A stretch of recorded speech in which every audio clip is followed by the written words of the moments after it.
Hello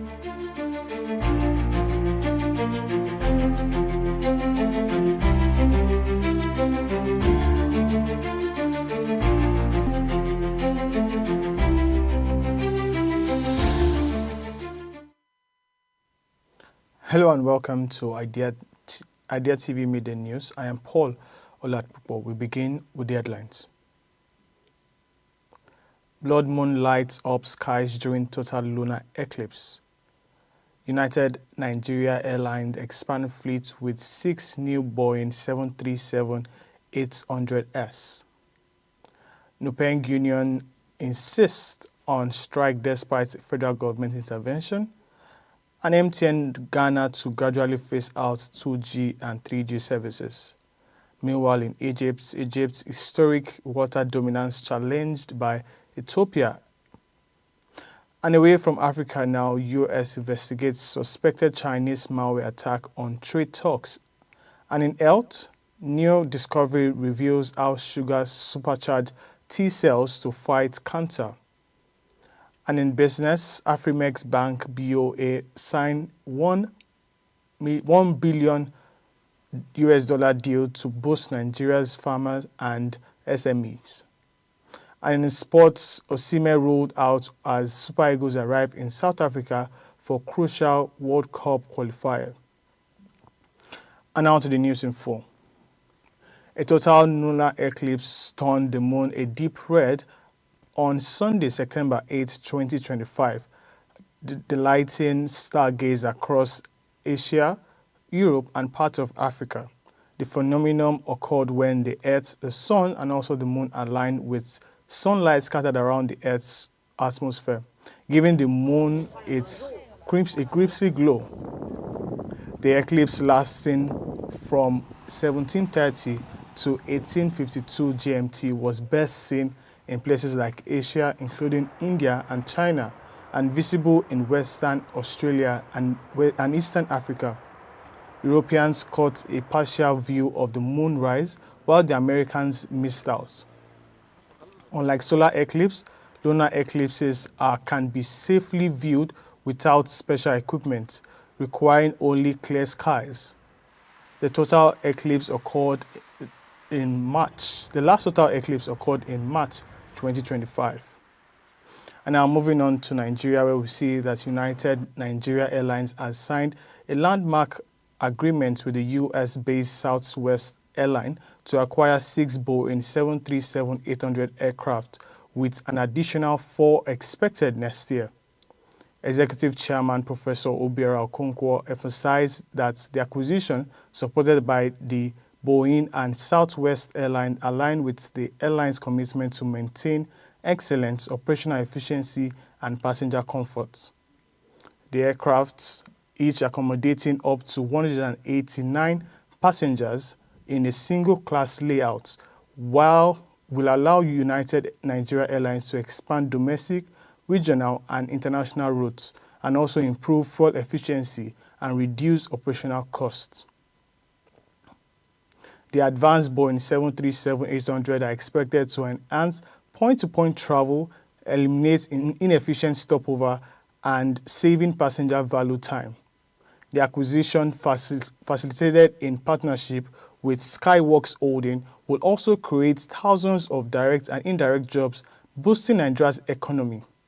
Boeing Vice President for Africa described the deal as a significant milestone for United Nigeria Airlines, reinforcing the airline's role in Africa's growing aviation markets.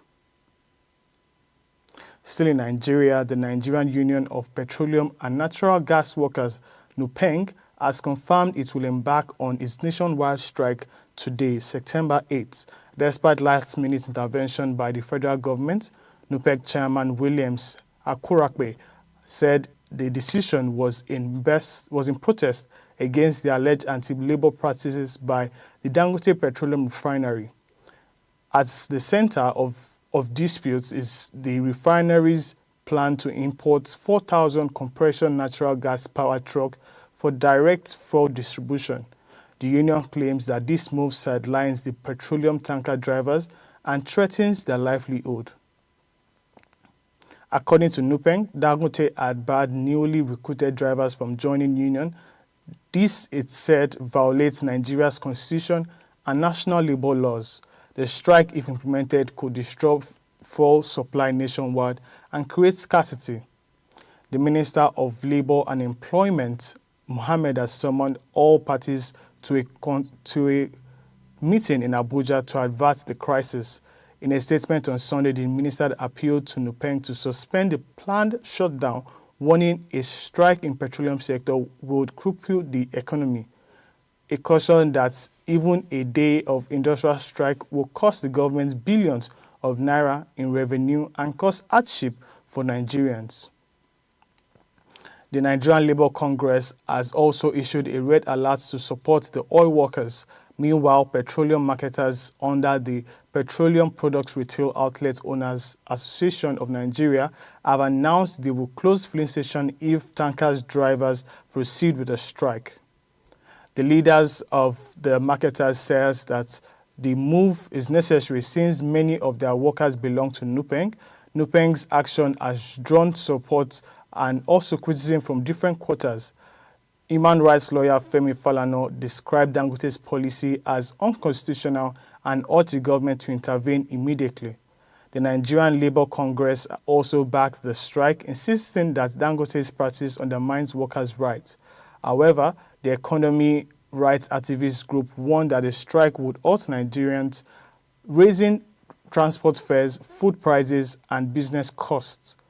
They called the industrial action reckless and urged union to return to negotiation table. Observers say the fallout could mirror past fuel strikes that pushed the economy into crisis. As tension heightens, all eyes are on today's Abuja meeting to determine if dialogue can resolve the matter or if Nigerians will wake up to closed filling station and fuel shortage. Now moving on now to Ghana to see where MTN Ghana has announced plans to gradually wind down to its 2G and 3G network, giving subscribers time to transition to modern technology. The telecom giants revealed the move during the Digital Africa Summit in Accra. The Chief Executive Officer, Stephen, told journalists that 4G is widely available. Many customers still rely on older networks.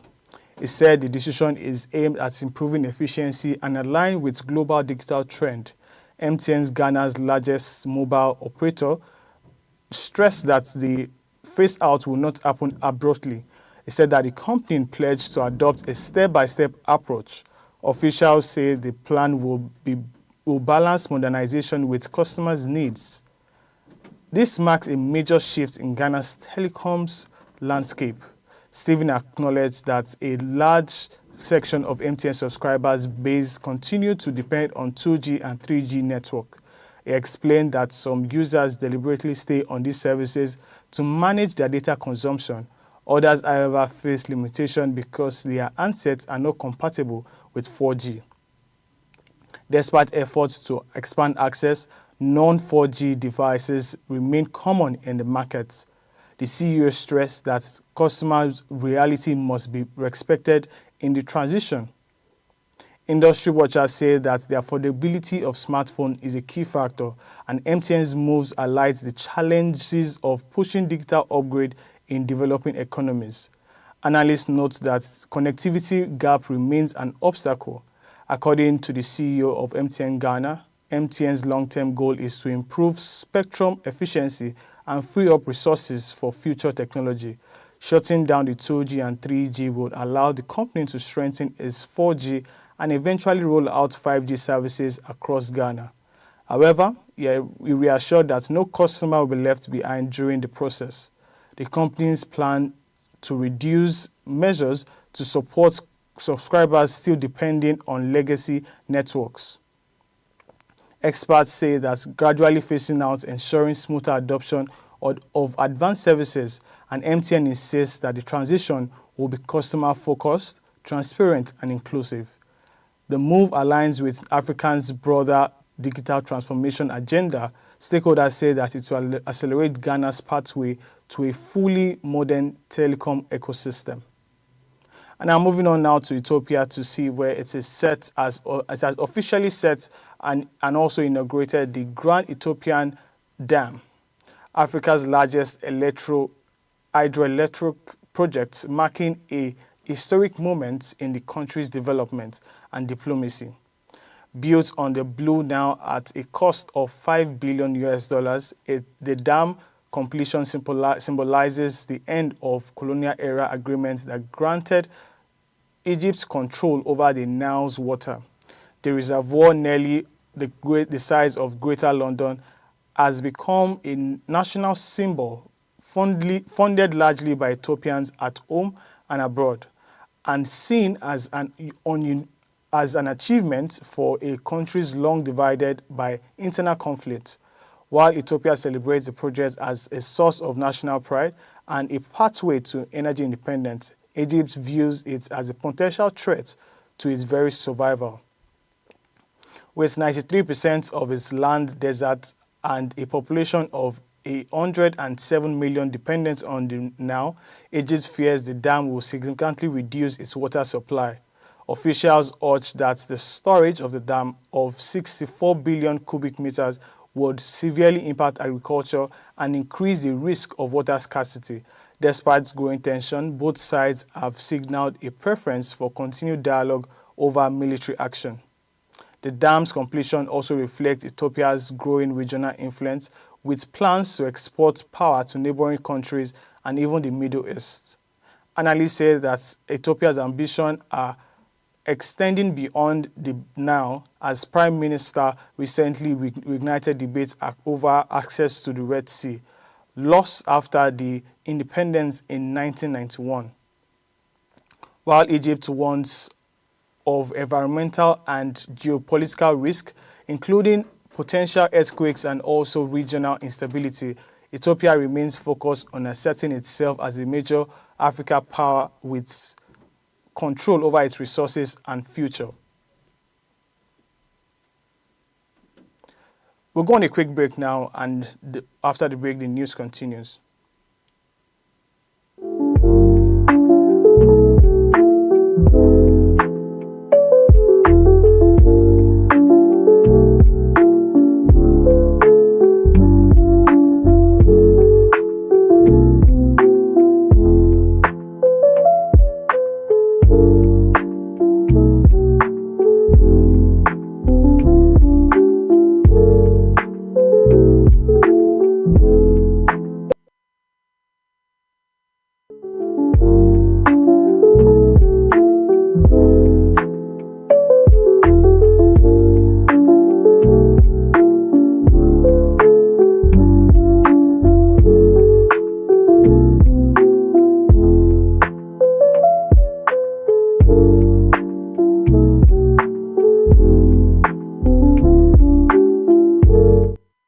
Welcome back, and if you're just joining us, this is still the Idea TV Midday News. And now to the rest of the news. Moving away from Africa now, the U.S. authorities are investigating a fake email sent in July that carried malware designed to spy on America's trade discussion with China. The message, which appeared to come from Republican Congressman John Mueller, was sent to trade groups, law firms, and government agencies. Cyber analysts have traced the attack to APT41, a hacker group believed to be linked to Chinese intelligence. The incident occurred just before U.S.-China trade talks in Sweden that extended a tariff truce. Officials fear the malware could have given hackers access to sensitive recommendations for the White House. Capitol Police and also the FBI are reviewing the case, while it remains unclear if the attempt was successful. China has denied involvement with its embassy in Washington, saying it opposes all forms of cybercrime. Meanwhile, the Republican congressman who chairs a committee on U.S.-China strategic competition has described the attack as another attempt by Beijing to steal American strategy. And now moving on to the story on health, where we see a scientist at the Van Aveld Institute who has uncovered a groundbreaking role for glucose in strengthening the immune system's fight against cancer. In a recent study published on September 2nd, 2025 in Cell Metabolism, it revealed that glucose is not only an energy source for immune cells known as T cells, but also a critical building block for compounds that enhance their cancer-fighting abilities. The findings challenges previous assumption and opens new possibility for cancer treatment. T cells are essential components of the immune system, targeting and destroying harmful cells, including tumor. The research shows that glucose helps T cells produce GSLs, sugar fats molecules that form lipids on the cell surface. The rafts act as a controlling hub, organizing protein that signal T cells to attack cancer. Without enough GSLs, these signals weakened, reducing the effectiveness of the immune response. The lead researcher, Joseph Longo, and Dr. Russell Jonas emphasized that the understanding on the T cells using glucose could lead to better immunotherapy. By enhancing the metabolic functions of the T cells, the scientist aims to boost their performance in the tumor environment while potentially developing treatments that make cancer cells more vulnerable. Now moving on to the next story.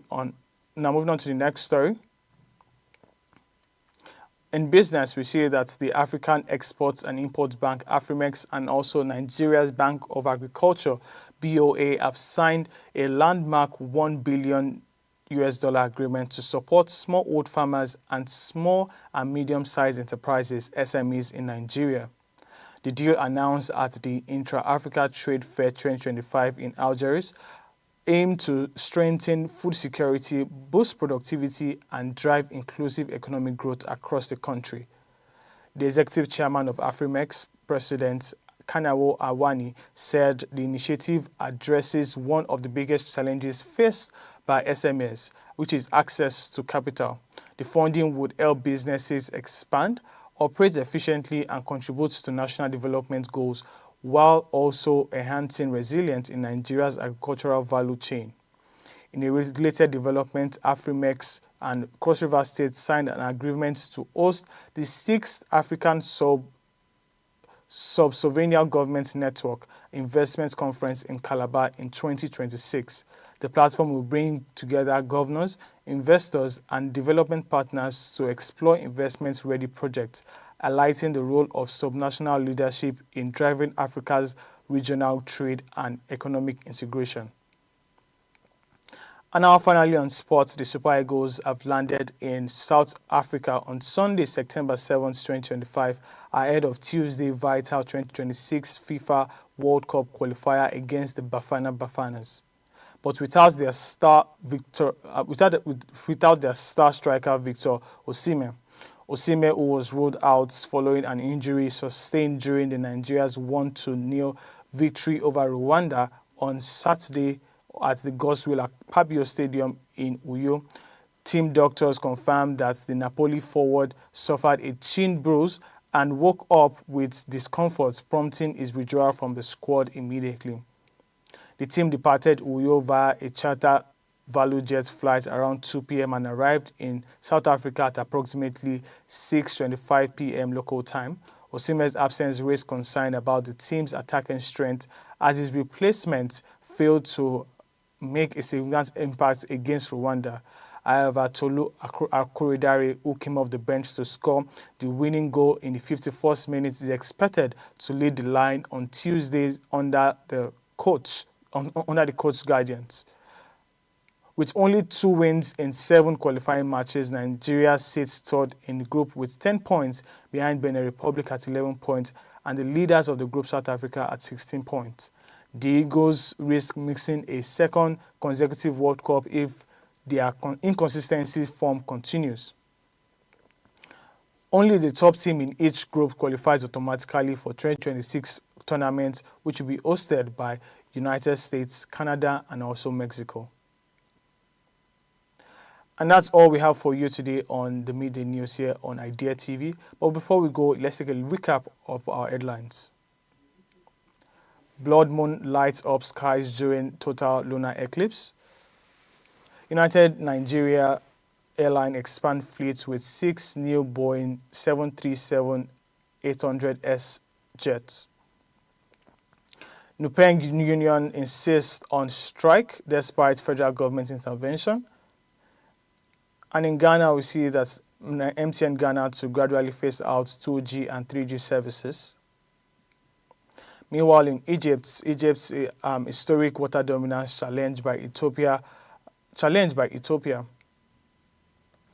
Moving away now from Africa, U.S. investigates suspected Chinese malware attack on trade talks.